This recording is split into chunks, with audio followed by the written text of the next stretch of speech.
Teka muna, picture daw yan. Wow. Thank you, Day. Oh, buksan. Ay, sa bahay na lang, Day. Oh, hindi, kailangan buksan. Kailangan buksan. Monito dito. Kailangan buksan. Thank you. Talaga ba?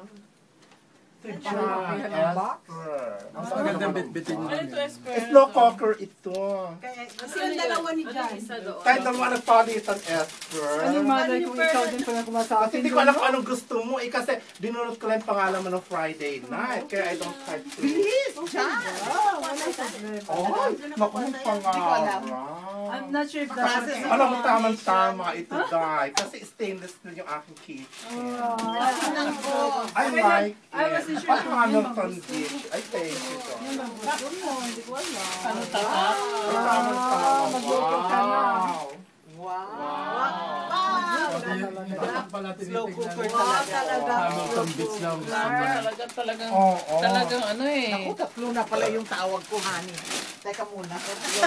Ay, thank you. Wow. Oh, magluto ka na, ha? Oo.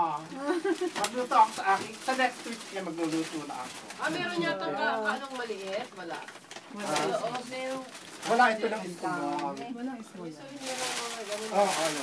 Thank you, Esther. I like it. Thank you, Vlad. Wow. Mayak-yak ka ba? Yeah. Ang masasabi Ano masasabi mo? Speech. Naluluha ako sa tatanggap ko ngayong araw na ito. Sa tanang buhay ko, wala pa nakapagbigay sa akin ng kaldero.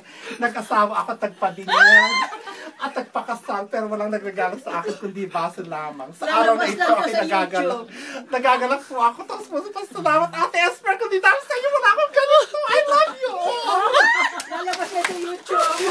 Lalabas na kayo. I love you, Ate Esper. Buhay ko rin ako nakatanggap ng kaldero. Ganito. Maluha-luha ako, matatawagan ko makamag-anak ko sa Pilipinas.